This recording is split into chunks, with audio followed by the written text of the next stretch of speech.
Okay, Alhamdulillah kita merapatkan kesyukuran kepada Allah Subhanahu Wa Taala dapat lagi jumpa kita pada hari ini. Walaupun hari ini ada 2 orang ya, Adam dengan Syadia aja, yang lain tak tahu ke mana gaib. Aduh, tak tahu nak kata kan. Okey Adam, baca doa sikit Adam. Doa belajar.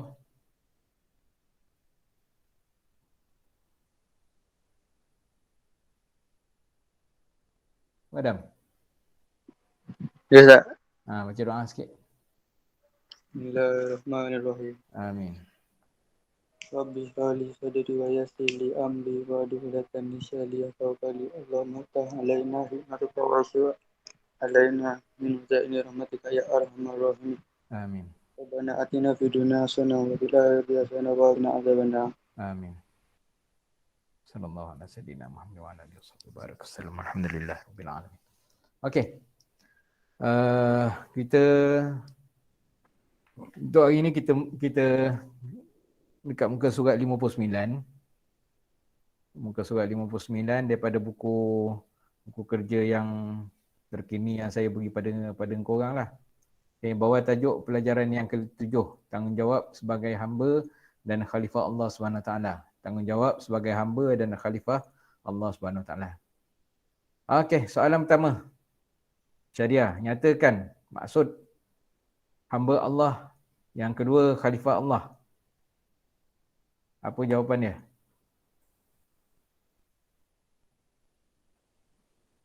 Jajak.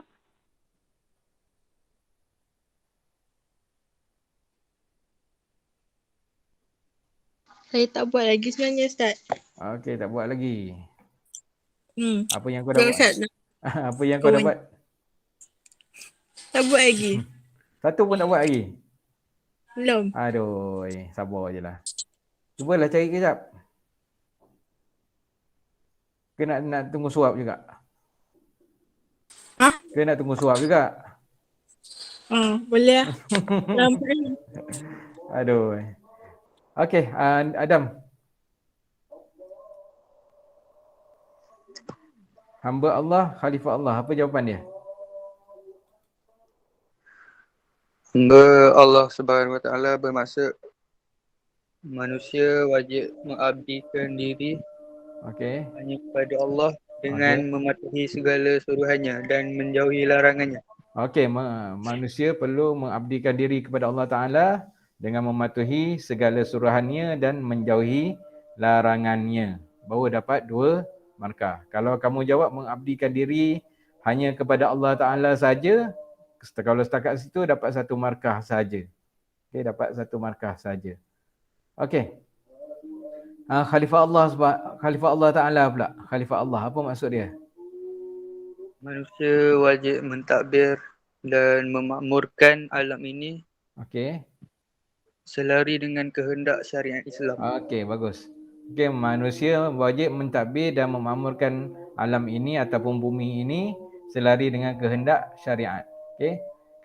Kalau kamu jawab setakat memakmurkan bumi ataupun alam saja, dapat 1 markah. Nak dapat 2 markah, kena sehingga selari dengan kehendak syariat. Okey. Soalan kedua, Syadia. Boleh usaha sikitlah biar boleh jawab juga. Okey, jelaskan 2 tujuan Allah Ta'ala menciptakan manusia. Kenapa Allah Ta'ala ciptakan manusia?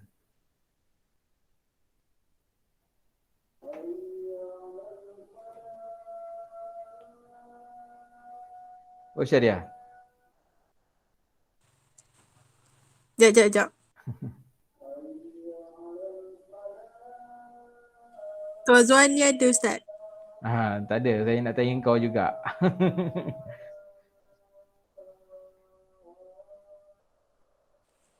Tujuan Allah SWT mencipta manusia adalah untuk mengabdikan diri kepada Allah SWT. Okey, mengabdikan diri kepada Allah Ta'ala dan memakmurkan bumi. Okey, sekarang ni markah dia kat situ ada berapa? 4. Ada 4. Kalau ikut jawapan yang kau telah berikan, tu kau hanya dapat dapat 2 markah saja, tak dapat 4 markah. Okey, dua tujuan. Okey, tujuan yang pertama mengabdikan diri kepada Allah Taala. Dia punya huraian dia apa kita nak katakan? Mengabdikan diri kepada Allah Taala. Siapa nak bantu syariah ni? Sambungkan ayat dia bagi dapat dua markah, dapat satu markah lagi.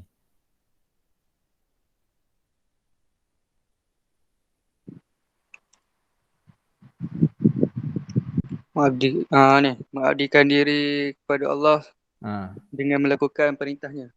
Dengan melakukan perintahnya dan menjauhi larangannya pun boleh, ataupun mengabdikan diri kepada Allah Taala dalam segala urusan kehidupan, barulah dapat dua markah. Kalau tak, kalau kamu jawab setakat mengabdikan diri kepada Allah Taala saja, situ kau dapat satu markah saja. Okey, itu poin yang pertama. Okey, poin yang kedua. Apa tadi Syadiah? Kau jawab tadi? Memakmurkan bumi. Okey, memakmurkan bumi Allah Taala. Apa kita nak huraikan? Berdasarkan syariat Allah Subhanahu Wa Taala. Bagus, berdasarkan syariat Allah Subhanahu Wa Taala. Okey. Barulah dapat dua markah, dua markah lagi. Jadi markah penuh 4 markah. Okey. Okey, seterusnya Azwani soalan yang ketiga. Terangkan dua tanggungjawab manusia terhadap Allah Taala. Dua tanggungjawab. Tadi dua tujuan Allah ciptakan manusia. Menyembah Allah Subhanahu Wa Taala yang Maha Esa tanpa mensyirikkannya. Okey, menyembah Allah Taala yang Maha Esa tanpa mensyirikkannya. Okey, dapat dua markah. Okey, yang kedua? Mematuhi segala perintah Allah Subhanahu Wa Taala serta menjauhi larangannya. Okey, mematuhi perintah Allah Taala serta menjauhi larangannya. Okey, patuh perintah Allah Taala tu macam apa contoh dia? Contoh. Solat.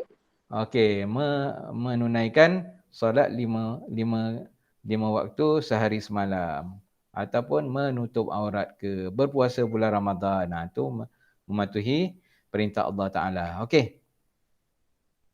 Seterusnya, soalan yang keempat ni. 4 contoh tanggungjawab manusia kepada Allah Taala. Siapa nak jawab ni? Tiha. Naraikan 4 contoh tanggungjawab. Apa dia? Ya, saya jawab. Ya. Bersyukur. Berselawat. Bersyukur apa? Setakat bersyukur je, tak apa-apa nak jelas lagi. Bersyukur dengan apa yang dikurniakan oleh Allah. Bersyukur dengan apa yang dikurniakan oleh Allah, ataupun bersyukur dengan nikmat yang Allah Ta'ala berikan kepada kita. Okey, yang pertama. Yang kedua? Mengerjakan solat fardu. Okey, mengerjakan solat fardu. Yang ketiga? Menjauhi larangannya. Menjauhi larangannya. Apa yang dilarangnya?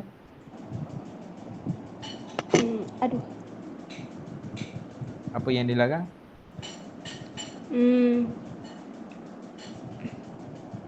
Macam mana? Menjauhi larangan ni. Apa yang Allah Ta'ala larang?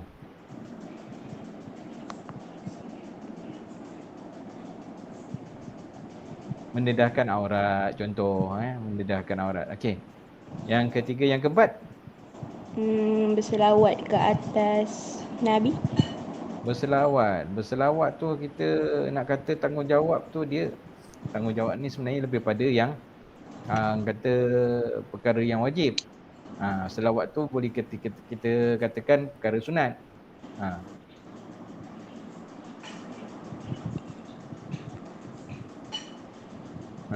Apa lagi? Satu lagi. Tu je, saya tahu dah. Apa lagi? Apalah susah sangat kau ni. Berpuasa bulan Ramadan, menunaikan haji, menunaikan zakat. Tu benda-benda yang wajib lah. Tanggungjawab kita sebagai hamba Allah Ta'ala. Tanggungjawab kita yang perlu kita tunaikan kepada Allah Ta'ala. Tak boleh tinggalkan. Menutup aurat, wajib menutup aurat. Tak boleh dedahkan aurat. Contoh. Itu tanggungjawab lah tu. Okey, tanggungjawab. Okey. Soalan yang kelima. Jelaskan dua tanggungjawab manusia kepada alam. Dua tanggungjawab manusia kepada alam. Ni apa Adam?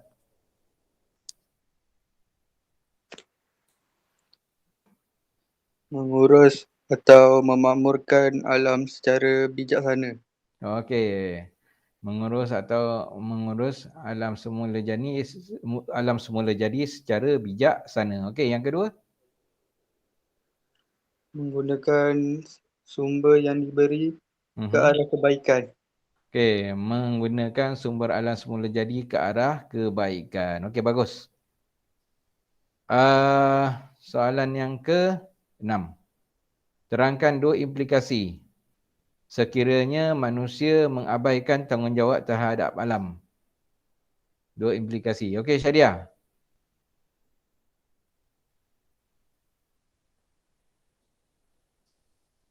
Implikasi sekiranya manusia mengabaikan tanggungjawab terhadap alam.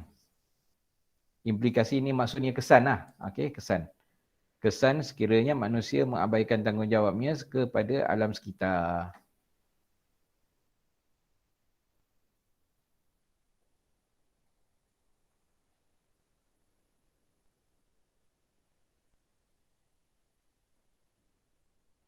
Dapat Syadia? Yalah, senyap.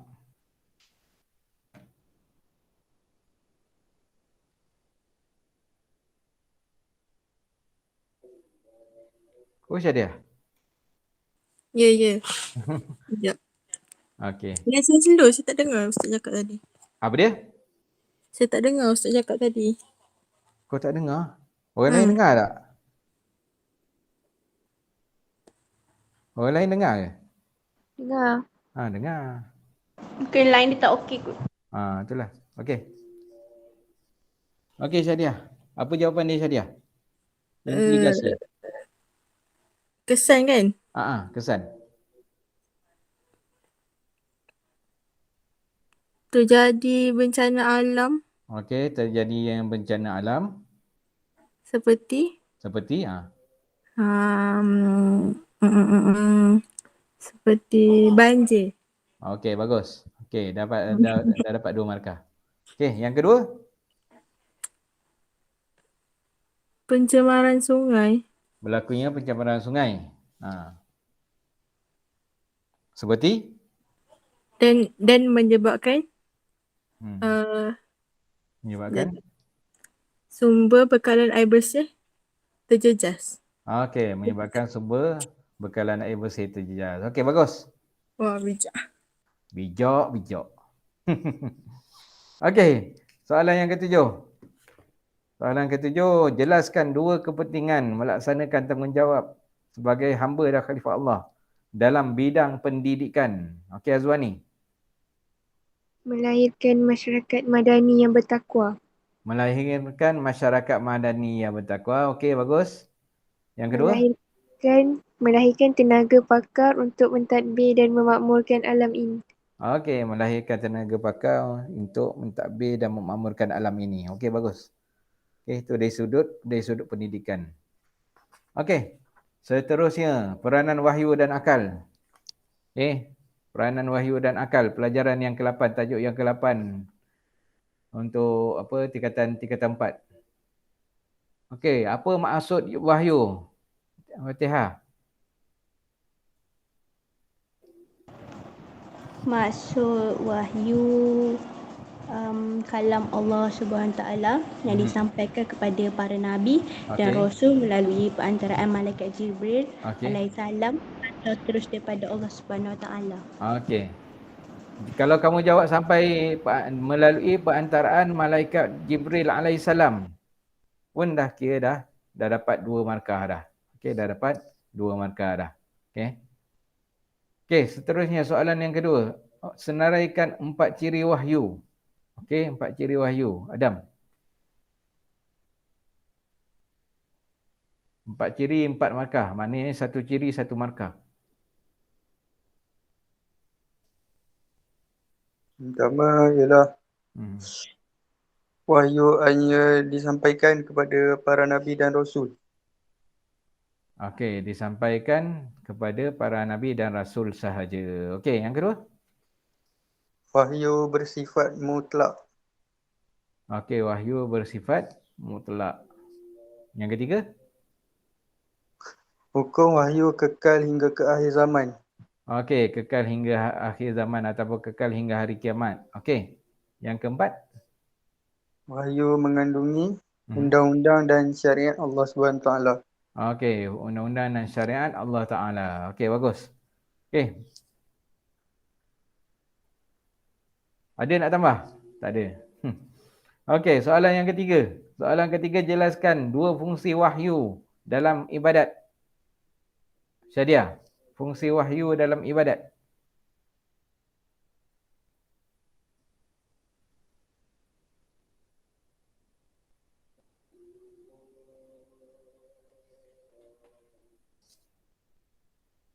Dua fungsi wahyu dalam ibadat. Ada 2 poin. 1 poin 2 markah. 2 poin 4 markah. 1 poin tu dia mesti ada fakta dan ada huraian dia. Ada fakta dan ada huraian. Okey, sekarang ni 2 fungsi wahyu dalam ibadat.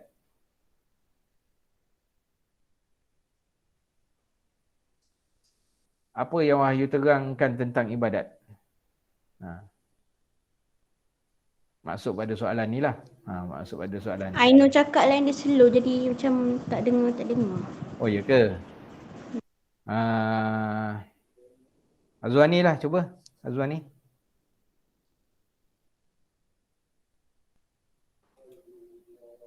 Nombor 3 Nombor 3. Dua fungsi wahyu dalam ibadat. sebagai sumber utama syariat Islam. Okey, sebagai sumber utama syariat Islam. Okey, kepada siapa? Pada manusia. Kepada umat manusia lah. Kepada umat manusia. Okey, yang kedua? Membimbing dan membetulkan tata cara beribadat. Okey, membimbing dan membetulkan tata cara beribadat supaya menepati syariat. Okey, supaya menepati syariat. Okey. Soalan keempat, terangkan dua keistimewaan Al-Quran. Dua keistimewaan Al-Quran. Akilah.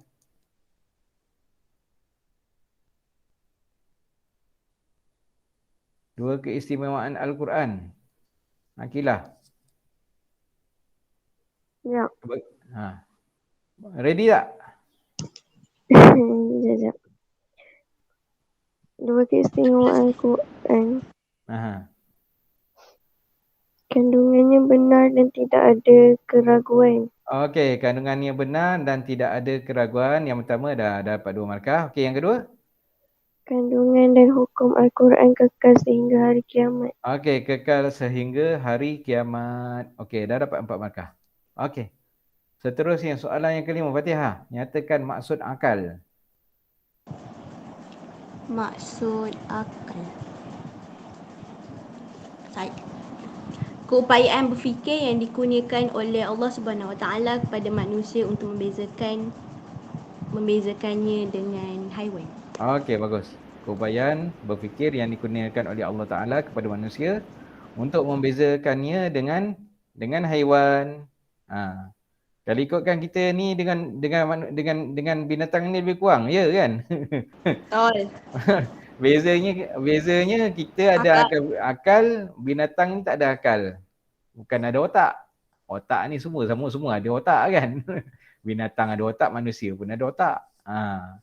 Tapi berakal. Akal ni keistimewaan yang ada pada manusia nak berbandingkan dengan haiwan. Haiwan makan, kita pun makan.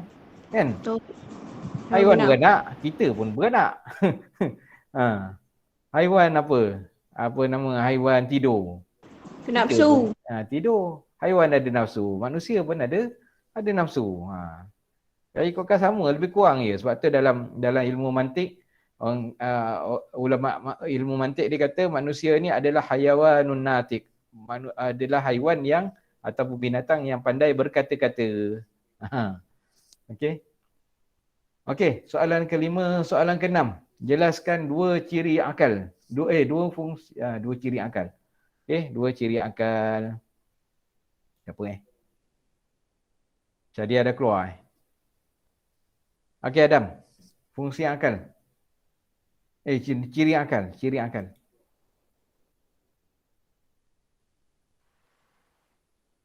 Yang pertama, Ha. akal adalah anugerah istimewa yang diberi oleh Allah kepada manusia. Okey, akal adalah anugerah istimewa yang diberi oleh Allah kepada manusia. Untuk apa? Untuk Akal berfikir. diberi untuk berfikir. Okey, bagus. Okey, yang kedua? Dua, ya tak? Ciri akal.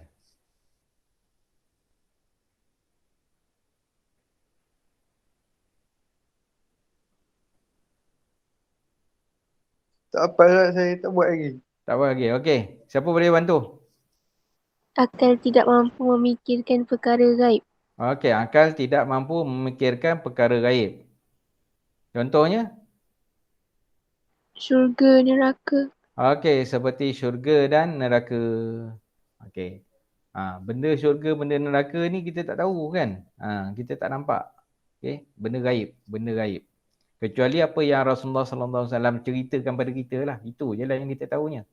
Okey, lagi apa lagi benda gaib? Zat Allah Barzah. SWT. Apa dia? Barzah. Alam barzah. Dalam barzah pun sama juga. Kita tak tahu dalam kubur tu macam mana keadaan dia kan. Cuma kita dapat kita Kita hanya tahu sipi-sipi.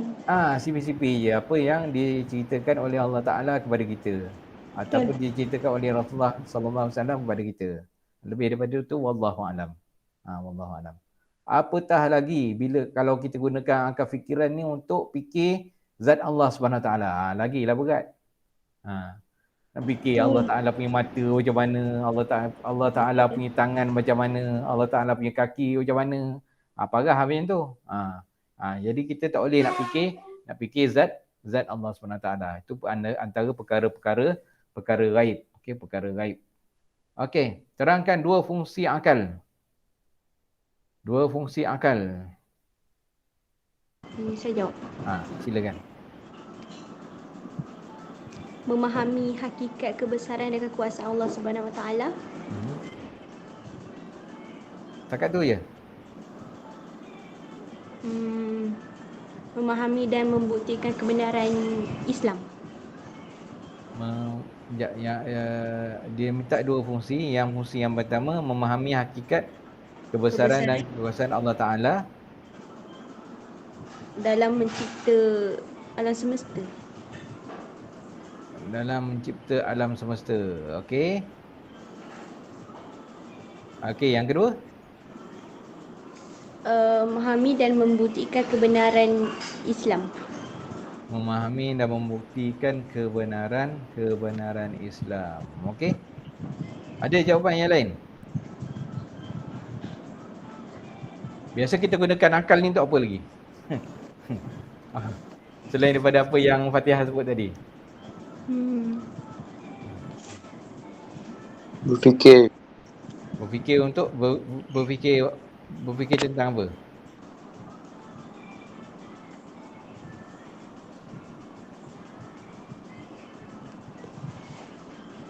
Tentang kebesaran. Tentang kebesaran kita dah sebut tadi. Putus ke? Syadia masuk balik. Okey. Berfikir untuk buat apa? Berfikir untuk buat apa? Contoh kan? Contoh kita masing-masing dah ada smartphone. Smartphone. Maknanya smartphone tu dicipta gunakan akal fikiran yang Allah Taala bagi pada kita lah kan? Tak? Mereka cipta sesuatu untuk dimanfaatkan dalam kehidupan. Okey. Mereka cipta sesuatu untuk dimanfaatkan dalam kehidupan. Okey, itu fungsi yang ketiga lah. Okey, fungsi yang ketiga. Okey. Soalan yang ke-8, dua contoh. Nyatakan dua contoh perbuatan yang merosakkan akal. Merosakkan akal. Penyalahguna bahan terlarang seperti dadah. Okey, menyalahgunakan barang terlarang seperti dadah. Okey, itu yang pertama. Dia 2 markah aja. 2 markah ni maknanya jawapan dia pendek. Tak perlu apa? Tak perlu cerita panjang-panjang. Okey. Yang pertama. Yang kedua, apa yang merosakkan akal? Mengambil minuman terlarang. Okey, mengambil minuman arak lah. Okey. Mengambil minuman arak yang merosakkan akal. Okey. Soalan yang ke-9. Jelaskan 2 perbezaan wahyu dan akal. Bila perbezaan, saya suka ingatkan berkali-kali mesti buat Buat jadual. jadual. Okey, buat jadual. Okey, 2 perbezaan wahyu dan akal. Okey, wahyu. Siapa nak jawab? Wahyu tetap. Wahyu tetap. Okey, wahyu tetap, tak berubah. Okey, akal? Ubah-ubah. Akal sentiasa berubah-ubah. Akal sentiasa berubah-ubah. Okey. Yang kedua? Kekal. Kekal sampai bila? Sampai hari kiamat. Okey, barulah jelas. Okey. Sampai hari kiamat. Kekal sehingga hari kiamat. Okey, akal? Sementara. Okey, akal bersifat sementara. Okey. Okey, yang ke-10. 10, jelaskan 2 kedudukan akal kepada manusia. Okey, 2 kedudukan akal. 2 kedudukan akal. Aqilah. Membantu memahami kandungan wahyu. Membantu memahami kandungan wahyu. Kalau setakat situ dapat 1 markah aja. Okey, membantu memahami kandungan wahyu agar lebih memahami syariat. Okey, agar lebih memahami syariat. Okey, yang kedua. Menjadi syarat dalam mempelajari ilmu. Menjadi syarat dalam mempelajari ilmu. Seperti ilmu fardu ain dan ilmu fardu kifayah. Okey. Ilmu fardu ain dan ilmu fardu kifayah. Okey, seterusnya soalan yang ke-11. Jelaskan 2 kedudukan wahyu dalam menyempurnakan tanggungjawab manusia. Jelaskan 2 kedudukan wahyu dalam menyempurnakan tanggungjawab manusia. Wani. Wani. Sumber dan panduan kepada setiap manusia. Apa dia? Sumber dan panduan kepada setiap manusia. Okey, sumber dan panduan kepada setiap manusia agar sentiasa dalam kebenaran. Okey, lanjutkan sikit. Okey, yang kedua? Menjadi rujukan utama dalam menentukan hukum hakam. Okey, menjadi rujukan utama dalam menentukan hukum hakam. Okey, menjadi rujukan utama dalam menentukan hukum hakam. Okey, soalan yang ke 12 Cara memelihara akal. Okey, cara memelihara akal. Adam.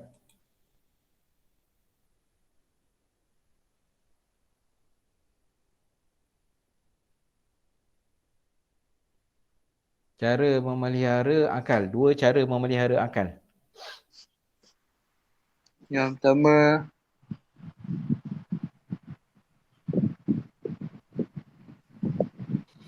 memperluaskan ilmu dengan menuntut ilmu. Okey, menuntut ilmu supaya kita dapat meluaskan pengetahuan. Macam itulah. Ayat sedap sikit. Okey. Lagi yang kedua? Macam mana kita nak jaga akal, memelihara akal? Selalu membaca Al-Quran. Okey, selalu membaca Al-Quran supaya agar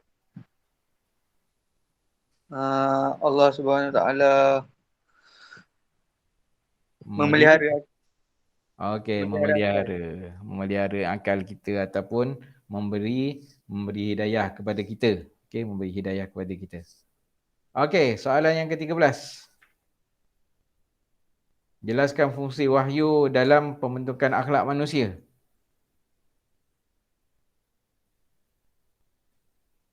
Syadia, fungsi wahyu. Dua fungsi wahyu dalam pembentukan akhlak manusia ialah Yang pertama. sebagai panduan kepada diri untuk pembentukan akhlak mulia. Okey, panduan kepada untuk pembentukan akhlak mulia.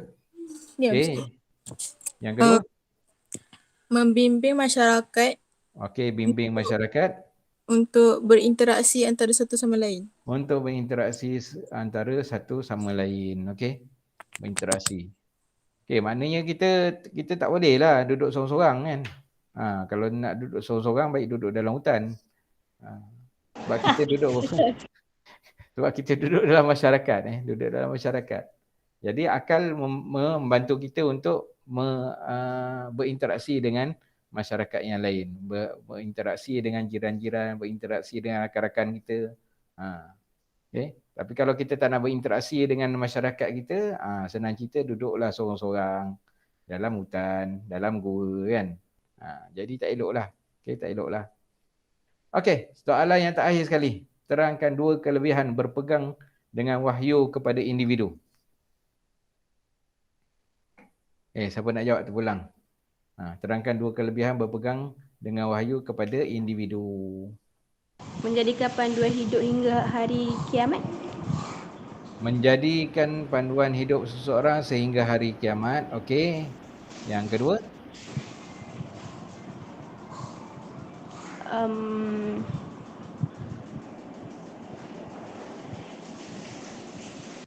Apa lagi? Siapa nak bantu? Siapa nak bantu? Satu lagi.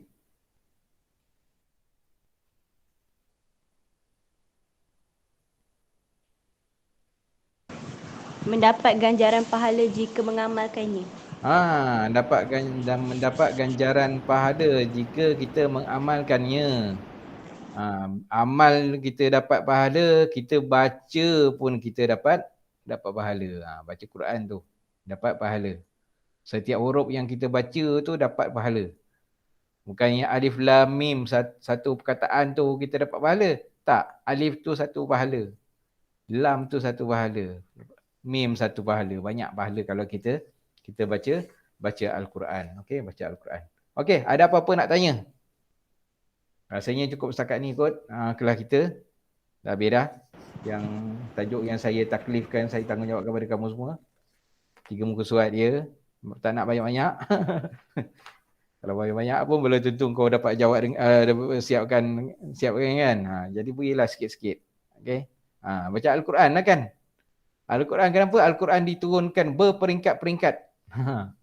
Allah Ta'ala tak turun satu buku tu terus kan. Kenapa? Siapa tahu?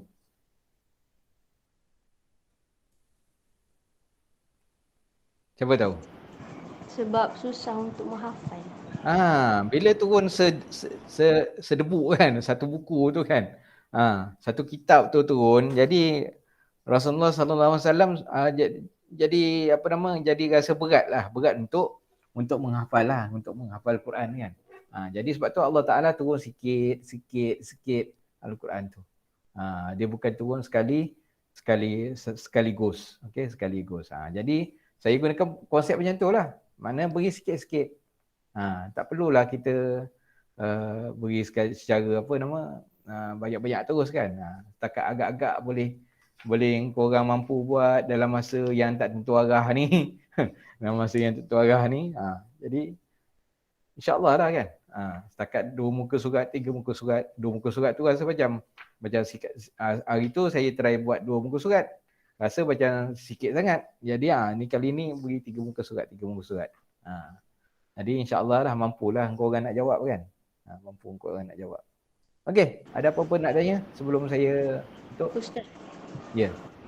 Kalau seseorang tu dia macam kan mendianggap kita macam, contoh kalau seorang tu macam fikir apa bentuk Allah macam tu kan. Apa yang jadi dekat seorang tu? Dia gini, bila Allah Ta'ala tak beri kita berfikir tentang zat dia kan. berfikir tentang zat dia, jadi mana tak sepatutnya kita fikirlah. Okay, bila kita melangkaui kemampuan akal kita. Okay, akal kita ada had dia, maknanya bukan semua benda yang boleh tercapai di akal kita. Ada benda-benda yang tak tercapai kan? Ada benda-benda yang tak tercapai. Contoh, zat Allah Taala, macam mana rupa Allah Taala, kita tak boleh nak fikir kan. Akal kita tak sampai ke tahap tu. Kalau kita fikir juga, dia akan merosakkan akal kita balik lah. Okay, akan merosakkan akal kita balik. Sebab apa? Di luar kemampuan akal kita. Akal kita fikir untuk benda-benda yang sesuai untuk kehidupan kita boleh. Kan? Akal berfikir untuk buat komputer riba ataupun laptop. Akal kita berfikir buat handphone. Akal kita berfikir macam mana nak buat rumah yang selesa. Akal kita berfikir macam mana cara nak buat kereta yang memudahkan untuk kita bergerak. Itu boleh untuk kehidupan kita. Tapi ada benda-benda yang tak mampu dijangkau di akal kan. Berfikir tentang zat Allah Ta'ala. Ataupun kita berfikir tentang kejadian malaikat. Macam mana rupa dia. Macam mana rupanya. Benda gaib. Kita tak boleh nak tercapai di akal kita. Jadi bila kita melangkaui kemampuan akal, dia akan rosak lah. Akal kita akan rosak lah. Maksud rosak tu mungkin senang ceritanya, dia akan jadi gila isim lah kan. Istilah yang biasa orang gunakan gila isim. Ataupun jadi sewel lah kan. Jadi sewel, jadi bengong macam tu. Itu sebab tu kita tak boleh gunakan akal untuk benda-benda yang Allah Ta'ala dah beritahu dah. Benda-benda yang tak boleh difikirkan oleh akal fikiran kita. Okey. Contohnya berfikir tentang zat Allah Ta'ala, berfikir tentang zat malaikat ataupun kejadian malaikat. Kita boleh tahu kejadian malaikat apa yang diceritakan kepada kita lah. Okay.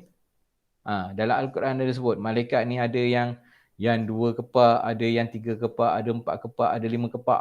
Itu dalam Quran ada sebut. Setakat tu je lah. Macam mana kepak dia, macam kepak burung ke kepak apa, itu wallahu alam. Tak tercapai di akal kita. Dan itu adalah di luar kemampuan kita, Setakat yang Allah Taala ceritakan kepada kita dan apa yang Rasulullah sallallahu alaihi wasallam beritakan kepada kita, sampaikan kepada kita, itu aja. Okey, wallahu alam. Kau guna gambar siapa ni Fatihah? Nampak cerah semacam ni. Itu filter lah Ustaz. Filter. Filter apa? Filter yang mencerahkan gambar lah macam tu. Bukan Mira Filzah punya rumah gambar Bukan. Jauh. Jauh Ustaz. Aduh. Okey, ada apa lagi soalan? Yang di luar kita punya subjek lah. Adam dah terkeluar lah. Okey, tak ada apa-apa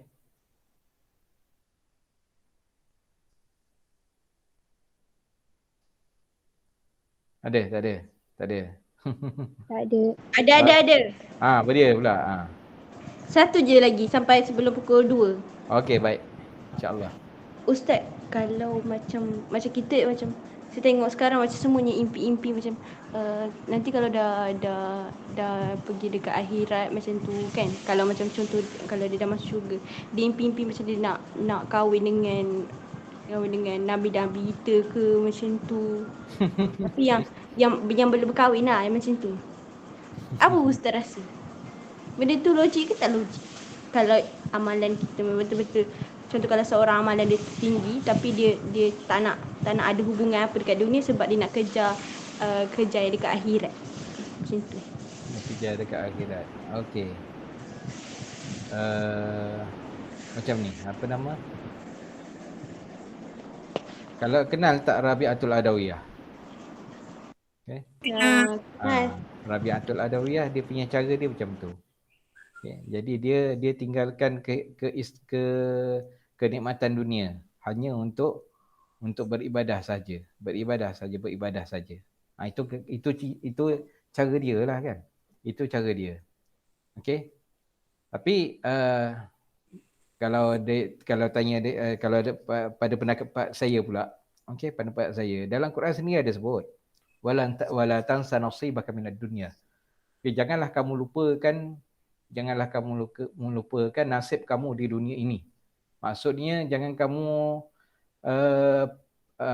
abaikan nikmat yang ada di dunia ni. Maksudnya masa kita hidup dekat dunia ni, seboleh-bolehnya kita carilah apa yang nikmat-nikmat yang ada. Okey, nikmat apa yang ada? Nikmat harta. Kita berusaha mencari harta kekayaan. Lagi nikmat apa lagi? Nikmat berkeluarga. Kita cari keluarga, cari pasangan yang baik-baik untuk jadi keluarga kita. Okey, dah berkeluarga, dapat anak, alhamdulillah. Okey, lagi nikmat apa dekat dunia lagi? Nikmat kita berharta dah, berkeluarga dah. Nikmat perasaan kan? Perasaan. Kita melayani perasaan sebagai manusia. Manusia ada macam-macam perasaan. Ada perasaan cinta, ada perasaan sayang, ada perasaan benci, ada perasaan macam-macam lah. Marahlah dan sebagainya lah kan. Jadi itu memang sifat ataupun fitrah kejadian manusia yang memang wujud dekat dunia ni. Tapi kalau bagi seorang orang sufi ataupun orang yang mengamalkan tasawuf ataupun kaedah pembersihan diri ini, jadi dia menganggap bahawa dunia ini adalah satu benda yang ujian yang dia perlu lupakan. Dia tak perlu fikirkan tentang dunia ni. Tentang dunia ni. Tapi saya lebih cenderung pada ayat yang Allah Taala sebutkan dalam Quran, wala tansa nasibaka minad dunya. Jangan kamu lupakan nasib kamu kat dunia ni. Kalau kita dalam keadaan miskin, kita kena berusaha untuk menjadi seorang yang kaya. Dan begitu juga orang kaya pun, dia akan berusaha untuk menjadi lebih kaya. Kan? Tak ada orang kaya yang dia rasa cukup setakat tu je kan. Dia akan usaha lagi. Usaha lagi. Nabi sendiri sebut, kalau katakan esok hari kiamat. Okay, esok hari kiamat. Hari ni, kalau kamu mampu untuk tanam pokok sebatang, kamu kena tanam pokok sebatang. Maknanya jangan lupakan dunia tu. Okay, bila kita amalan kita dekat dunia ni dah kata lengkap, mana insya-Allah lah kan, maknanya kita punya amalan kita lengkap, penuh, dapat pahala yang banyak yang menyebabkan kita masuk dalam syurga. Bila masuk syurga nanti itu nikmat macam-macam lah. Okay, nikmat dalam syurga. Nama pun nikmat. Okay, nikmat yang tidak terhingga di dalam syurga. Apa yang terdetik dekat hati kita je, insya-Allah sampai benda tu. InsyaAllah dapat benda tu kan. Tapi wallahu alam lah. Kalau berniat nak menikah dengan para nabi dan rasul kat syurga tu, wallahu alam lah kan. Itu tak tahulah nak kata kan. Tapi cuma yang boleh saya beritahu, dalam syurga tu adalah kenikmatan. Semuanya adalah nikmat di dalam tu. Apa yang kita tergagak nak makan, dapat. Apa yang kita tergagak nak minum, ada. Kita boleh minum. Kalau kat dunia kita tak boleh nak minum arak, dekat syurga kita dah boleh dah minum arak. Kita halal arak di dalam syurga. Jadi kalau kata nak menikah dengan bidadari, disediakan bidadari di dalam syurga. Kalau nikmat yang tidak terhingga, yang tak terbayang di akal kita. Bidadari tu kena menikah dulu ke? Kalau tak yang menikah. Itu wallahualam, itu cerita dekat syurga ni tu, wallahualam sama dia menikah ke tak menikah ke kan. Menikah ke tak menikah, wallahualam. Okay. Tapi maknanya kalau kita nak bidadari, nak wildan, semua dalam syurga tu, nikmat-nikmat yang ada, kita boleh dapat. Okay. Yang selebihnya kita tak termampu di akal kita. Macam soalan kau, kita dekat dalam syurga tu nak menikah macam mana? Menikah macam kat dunia ni ke, kena ada wali ke, kena ada, wallahualam. Tu benda di luar kemampuan kita. Nikmat yang ada dalam syurga yang tak terjangkal di akal fikiran kita. Begitu juga azab dekat neraka. Yang tak mampu, yang tidak kata tak mampu dipikir oleh akal fikiran kita. Macam mana azabnya dalam neraka kan. Cuma yang Rasulullah sallallahu alaihi wasallam beritahu pada kita, azab yang paling mudah, paling ringan dalam neraka, kita pakai sepasang terumpah, pakai kepala kita pun menggelegak. Itu azab yang paling ringan. Pakai terumpah ni pakainya kat kaki lah kan. Pakai kat kaki. Kita pakai kepala otak kita menggelegak dah. Terus cair, hancur. Itu azab yang paling ringan dalam neraka. Macam mana azab yang paling teruk? Wallahu alam lah. Macam-macam kan. Yang ketuk kepalanya lah, apa yang terjun daripada tempat tinggi hancur. Lepas tu naik lagi hancur, terjun lagi. Ketuk kepala hancur. Bersambung balik. Ketuk lagi. Tak berapa kali macam tu lah azab dalam neraka. Yang tidak terjangkau di akal fikiran kita. Itu aja cerita. Dalam neraka. Boleh ke nak menikah dalam neraka sama ahli neraka? Wallahu alam. Itu tak terjangkau di fikiran kita. Kalau katakanlah ada soalan macam tu kan. Manalah tahu tiba-tiba tergagak nak tanya kan. Tiba-tiba terfikir nak tanya. Dalam neraka boleh ke berkahwin? Wallahu alam. Saya rasa tak sempat nak kahwin. Penuh dengan azab saja. Nak kahwin masa mananya. Takkan dapat nak kahwin dah. Sebab dalam neraka kan, duk kena azab saja. Kena azab saja. Wallahu alam. Okey, terima kasih pada semua yang hadir pada hari ini. Hari ini ada 5 orang, alhamdulillah.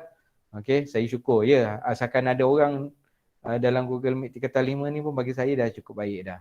Okey, dah cukup baik. Tapi saya harap yang lain-lain yang tak dapat hadir tu dia dapat salinlah jawapan-jawapan yang dapat jawablah soalan-soalan yang ada dalam buku kerja tu, sama ada rujuk pada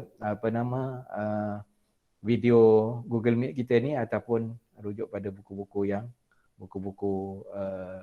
teks kita lah. Okey, wallahu alam. Okey, terima kasih semua. Okey, jumpa lagi insya-Allah minggu depan. Assalamualaikum warahmatullahi wabarakatuh. Terima kasih Ustaz. Salam. Okey, sama.